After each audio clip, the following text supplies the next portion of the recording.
우리 보좌의 축복을 누리는 언약기도 우리 기도함으로 오늘 아침 예배 시작하도록 하겠습니다. 우리 함께 기도하겠습니다. 살아계신 하나님 아버지 감사합니다. 이 시간도 그리스도 언약 잡고 복음 누리는 기도하게 하시니 감사합니다. 주는 그리스도시요 살아계신 하나님의 아들이심을 믿습니다. 예수님은 나의 모든 죄를 사하신 나의 참제사장이요 나를 사단의 손에서 건지신 나의 참된 왕이요 나에게 영원한 생명을 주신 나의 참 선지자이심을 믿습니다. 그리스도는 내 모든 문제의 답이시며 내 삶의 주인이심을 고백합니다.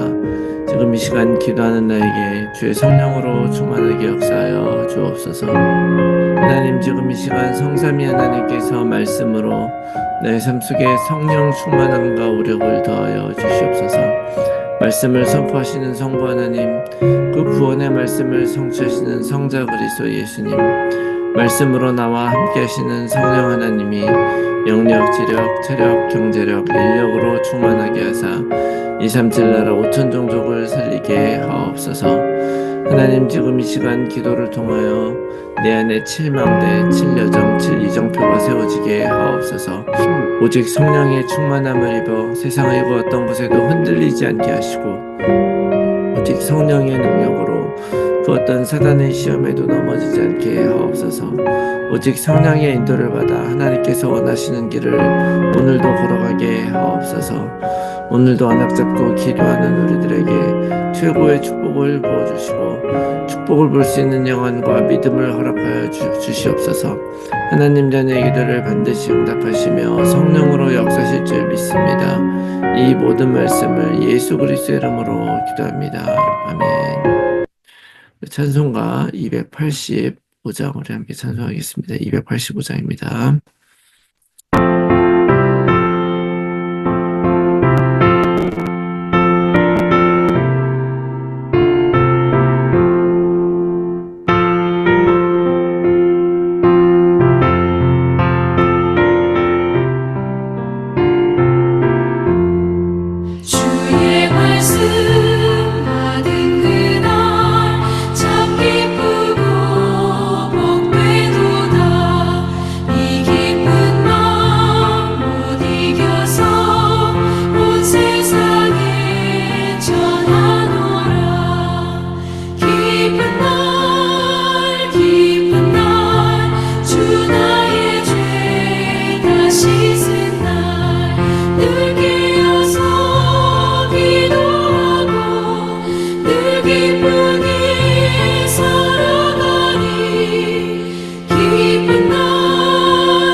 씻은 날 늘 깨어서 기도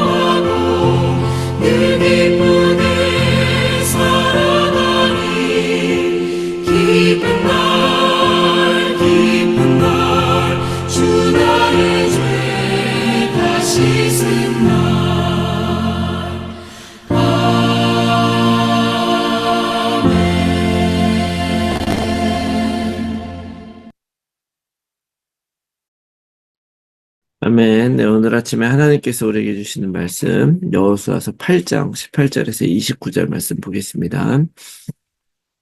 8장 18절에서 29절 제가 읽겠습니다. 여호와께서 여호수아에게 이르시되 내 손에 잡은 단창을 들어 아이를 가리키라. 내가 이 성읍을 내 손에 넘겨주리라. 여호수아가 그의 손에 잡은 단창을 들어 그 성읍을 가리키니 그의 손을 드는 순간에 복병이 그들의 자리에서 급히 일어나 성읍으로 달려 들어가서 점령하고 그 성읍에 불을 놓았더라. 아이 사람이 뒤를 돌아본즉 그 성읍의 연기가 하늘에 닿은 것이 보이니 이 길로도 저 길로도 도망할 수 없게 되었고 광야로 도망하던 이스라엘 백성은 그 추격하던 자에게로 돌아섰더라. 여호수아가 온 이스라엘이 그 복병이 성읍을 점령함과 성읍의 연기가 오름을 보고 다시 돌이켜 아이 사람들을 쳐 죽이고 복병도 성읍에서 나와 그들을 치매 그들이 이스라엘 중간에 든지라. 어떤 사람들은 이쪽에서 어떤 사람들은 저쪽에서 쳐 죽여서 한 사람도 남거나 도망하지 못하게 하였고 아이 왕을 사로잡아 여호수아 앞으로 끌려왔더라. 이스라엘이 자기들을 광야로 추격하던 모든 아이 주민을 들에서 죽이되 그들을 다 칼날에 엎드러지게 하여 진멸하기를 마치고 온 이스라엘이 아이로 돌아와서 칼날로 죽임에 그날에 엎드러진 아이 사람들은 남녀가 모두 12,000명이라. 아이 주민들을 진멸하여 바치기까지 여호수아가 단창을 잡아 든 손을 거두지 아니하였고 오직 그 성읍의 가축과 노력하는 것은 여호와께서 여호수아에게 명령하신 대로 이스라엘이 탈취하였더라. 이에 여호수아가 아이를 불살라 그곳으로 영원한 무더기를 만들었더니 오늘까지 황폐하였으며 그가 또 아이 왕을 저녁 때까지 나무에 달았다가 해질 때에 명령하여 그의 시체를 나무에서 내려 그 성문 어귀에 던지고 그 위에 돌로 큰 무더기를 쌓았더니 그것이 오늘까지 있더라. 아멘. 할렐루야. 새로운 한 주간이 시작이 되었습니다. 우리가 살아가면서 하나님을 알고 믿고 인정하는 것이 너무나 중요하고 또 그리고 그분을 내가 정말 인정하고 믿는다고 한다면 그분의 백성으로 살아가는 것이 가장 축복인 줄로 믿습니다. 오늘도 하나님의 주권을 인정하면서 하나님을 하나님으로 높이는 그런 예배의 삶을 살기를 바라면서 오늘도 예수님은 그리스도 모든 문제 해결자이시고 오늘도 우리와 함께 하시는 임마누엘 하나님이심을 고백하면서 오늘 하루를 시작하도록 하겠습니다. 자, 오늘은 아이성을 이제 실제로 정복하는 그런 사건을 기록을 하고 있습니다. 이미 하나님께서 방법을 알려주신 대로 이스라엘은 복병을 이제 매복을 시키고 있었고 또 반대쪽에서는 거짓으로 후퇴를 이렇게 해서 병사들을 다 아이성에서 다 이끌어냈습니다. 그래서 이제 그 후퇴하는 이스라엘 병사들을 아이성에 있는 모든 군사들과 백성들이 다 잡으러 이제 나갔죠. 막 나가고 그래가지고 그 성이 빈 상태에서 이 복병들이 일어나가지고 그 성을 점령을 하고 다 불사르고 그곳에 있는 하나님을 믿지 않는 우상에 속한 모든 것들을 다 깨끗하게 어떻게 보면 청결하게 만드는 그런 사건을 기록을 하고 있습니다. 자, 그때 이 장면을 기록한 이 말씀에서 저는 이제 19절의 말씀을 보니까 굉장히 눈에 띄는 말씀이 있어요. 뭐냐면 그 복병들이 딱 준비하고 있다가 여호수아가 그 손에 잡은 단창을 딱 들어서 성읍을 가리키고 그 손을 딱 드는 순간에 그 복병이 그들의 자리에서 일어나서 급히 일어났다 그래요. 급히 일어나 성읍으로 달려가서 점령을 했다. 그리고 불을 놓았다라고 이제 기록을 하고 있습니다. 이스라엘이 여호수아의 명령을 따라서 하나님이 알려주신 대로 이 성을 정복한 것은 사실인데 그것을 기록을 하면서 무엇을 여기서 특별히 얘기하고 있냐면 그들이 준비된 대로 즉각적으로 반응을 했다라고 하는 것을 특별히 기록을 하고 있다는 것에서 좀 중요한 사실을 한번 깨닫게 됩니다. 뭐냐면 우리는 어떻게 보면 세상의 일들이나 우리들의 개인의 일들에게는 되게 빠르게 반응을 하죠. 뭐 예를 들어서 여러 가지가 있습니다. 요즘에 세상이 이제 많이 바뀌었잖아요. 굉장히 많이 빨리 바뀌어요. 제가 이제 돌아보면은 제가 이제 미국에 2000년에 처음 왔는데 그 2000년에 미국에 왔을 때 그때만 해도 사실은 투지폰을 팔고 있었어요. 핸드폰이라고 하는 것을 사람들이 다 가지고 있지도 않았습니다. 그리고 저도 와서 핸드폰이 없었어요. 그러다가 몇 년이 지난 다음에 한 2004, 5년쯤 됐을 때 제가 처음으로 전화 핸드폰을 가진 것 같은데, 그러니까 2004, 5년이면은 여러분들도 2004, 5년 그때쯤에 뭐 하고 계셨습니까? 바로 엊그저께 일 같아요. 금방 얼마 되지 않은 그런 과거 같은데, 불과 한 20여 년 전만 해도 핸드폰 자체도 없었단 말이에요. 그때 이제 겨우 투지 핸드폰 가지고 있었고, 제 기억으로 한 2000년, 2009년, 8년, 9년, 10년, 요때쯤에 처음으로 이제 핸드폰이라는 게 나온 거죠. 스마트폰이라는 게. 그래서, 애플에서 그 조그만한 그 아이폰이 나오고, 삼성 갤럭시 뭐 이런 것들이 나왔던 때가 2000한, 10년 어간이었던 것으로 기억이 되고 있습니다. 2000한 9년, 8년 뭐 이 정도였죠. 그러니까 불과 20년도 되기 전에 그 스마트폰이 나온 게 20년도 안 된 거예요. 그러고 나서 그 전화기가 이제 계속 이렇게 변화되고 새로워지고 막 이렇게 하다가 그때만 해도 핸드폰으로 이 인터넷을 한다는 것이 굉장히 생소했는데 지금은 어떻습니까?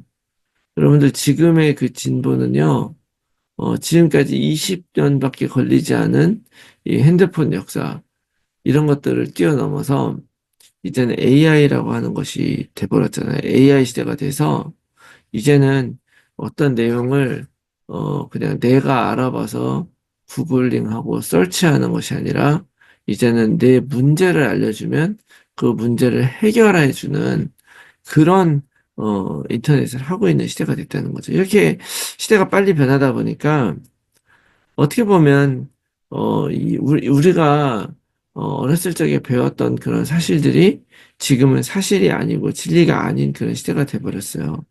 가치들이 변하고 환경도 변하고 또 방법이 변하고 언어도 굉장히 많이 변했습니다. 그러다 보니까 우리들은 이 세상을 빨리 읽는 사람이 돈도 더 많이 벌고 또 빨리 읽는 사람이 뭔가 이 세상 속에서 뭔가 이야기를 하고 말을 할 수 있는 사람이 되어버린 것이죠.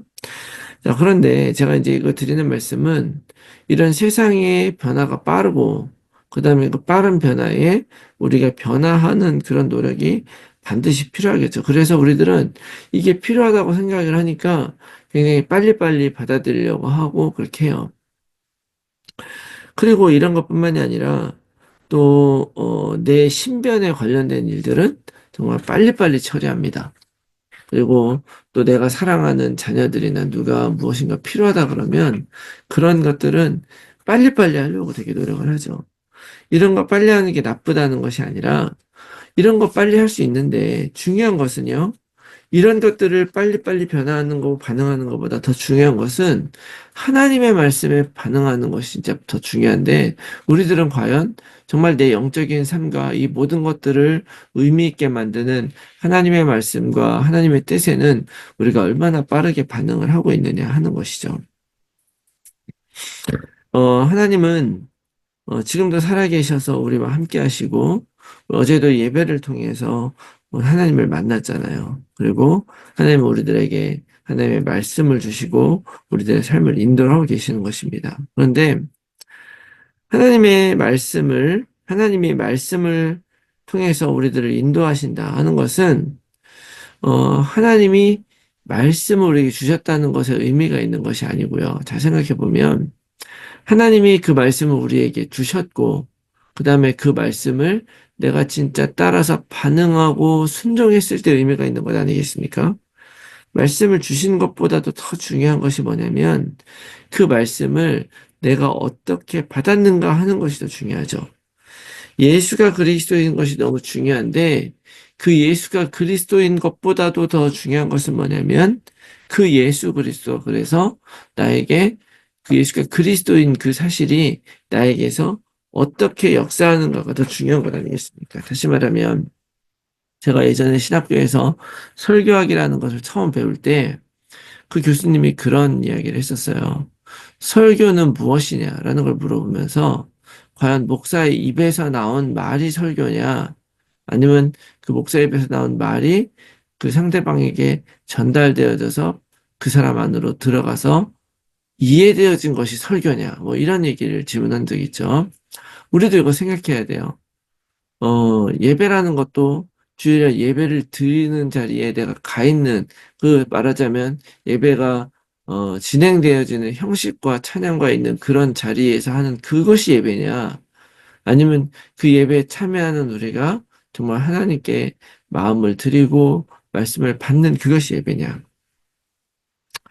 마찬가지로 하나님은 우리들이 하나님께서 말씀으로 우리를 인도하시고 명령하실 때 그 말씀을 따르기를 바라고 그 말씀의 은혜를 내가 체험하기 바라고 그 다음에 실제로 그렇게 순종해서 결과를 얻어내기를 원하신다는 것을 여러분 기억하시기 바랍니다. 그러기 위해서 우리에게 정말 필요한 것은 정말 하나님의 말씀을 우리가 받고 그 말씀에 반응하는 것이 중요하다. 순종하는 것이 중요하다. 하나님께서 우리들에게 말씀하시고 명령을 하실 때 적당히 할 수 있을 때 하고 뒤로 밀어주고 최대한 안 하려고 버티다가 나중에 끝까지 하는 것이 그렇게 하라고 말씀을 주신 것이 아니라 때로는 급하고 중요한 것들이 있다는 것을 여러분 기억을 하셔야 됩니다. 진정으로 말씀을 따라가는 사람들이라면 급한 명령을 받고 내가 순종해야 될 때 바로 반응을 하는 것이죠. 그리고 언제 반응해야 할지 모른다면 밀어놓을 것이 아니라 반응을 먼저 해놓고 기다리는 것이 지혜롭고 하나님의 뜻이다라는 것을 여러분 기억하시기 바라고요. 그것이 정말 하나님에게 그걸 완전히 신뢰하는 것이다라고 저는 믿습니다. 그래서 오늘 말씀을 보면서 나는 얼마나 하나님의 말씀에 반응을 하고 내 자신을 순종시키는가를 돌아보면서 세상의 흐름에 발맞춰가며 또 나의 상황에 발맞춰가며 우리가 반응하며 살아가듯이 하나님의 말씀에 반응하는 내 자신을 돌아보고 또 그렇게 살아가는 우리 모두가 되시기를 바랍니다. 그리고 한 가지 또 우리가 보는 것은 마지막에 그 아이 왕을 결국에는 모두 죽이고 그렇게 한 다음에 큰 돌무더기 쌓았다고 말하고 있어요. 이미 이 아이성전도 시작하기 전에 하나님의 말씀 순종하지 않은 그 아간과 그의 가족을 죽이고 거기도 돌무더기 쌓았죠. 또, 하나님께서 가나안 땅 들어오면서 요단강 건너면서 길갈에 그 강에서 가져온 돌 각 지파마다 12개를 가져와서 그걸 다 쌓으라 그랬죠. 돌무더기가 계속 나와요. 하나님께서 그 돌무더기 쌓는 것은 지워지지 않고 변하지 않고 기억하라는 의미가 있는 것이죠. 하나님을 따르지 않는 사람은 어떻게 되는가? 하나님께 대적했었던 사람들은 어떻게 되는가? 그러나 하나님의 말씀에 순종을 했었던 그 믿음의 발걸음은 어떻게 되는가를 변함없이 영원히, 왜냐하면 하나님은 영원히 똑같이 일하실 것이기 때문에 오늘 우리가 이 말씀을 보면서 우리도 하나님의 말씀을 순종하면서 우리 인생이 하나님의 약속으로 보장된 인생이구나라는 것을 죽을 때까지 어떤 상황과 환경이 온다 할지라도 변하지 않고 기억하는 우리들이 되시기 바랍니다. 그래서 다시 한번 우리 정체성 확실히 하고 하나님의 말씀에 반응하면서 언약의 백성으로 살아가는 여러분들이 다 되시기를 예수 그리스도의 이름으로 축원합니다. 아멘. 이 말씀 놓고 우리가 함께 나눌 기도의 제목은요. 하나님의 말씀을 통해 나에게 주신 깨달음과 인도에 즉각 반응하게 하셔서 생각과 관념으로만 신앙인으로 사는 것이 아니라 실제적인 신앙인의 삶을 살게 하옵소서. 인생의 성공과 실패가 하나님을 인정하는 것에 달려있음을 기억하게 하시고 하나님의 백성으로서 좌우로 치우치지 않는 삶을 살아가게 하옵소서. 내 삶을 통해 하나님의 영광 받으시고 우리 모두가 삶의 현장에서 말씀 운동의 결실을 맺는 전도자로 살아가게 하옵소서. 우리의 자녀들이 예수 그리스도를 통해 하나님을 만나게 하시고 미래 세상 살릴 언약을 가진 약속의 후대가 되게 하옵소서. 나의 주변에 그리스도가 필요한 가족, 친지, 지인들에게 복음이 전달되게 하시고 그들을 통해 세계복음화의 문이 열려지게 하옵소서. 몸이 아픈 분들이 복음 안에서 치유되게 하시고 오히려 문제가 축복임을 전달하는 증인 되게 하옵소서. 오늘도 나의 현장과 상황 속에서 정확한 복음에 집중하면서 하나님이 주실 응답을 기다리며 언약 안에서 걸어가게 하옵소서. 위에서 기도해 주시고 오늘 하루도 승리한 하루가 되시기를 바랍니다. 우리 함께 기도하겠습니다.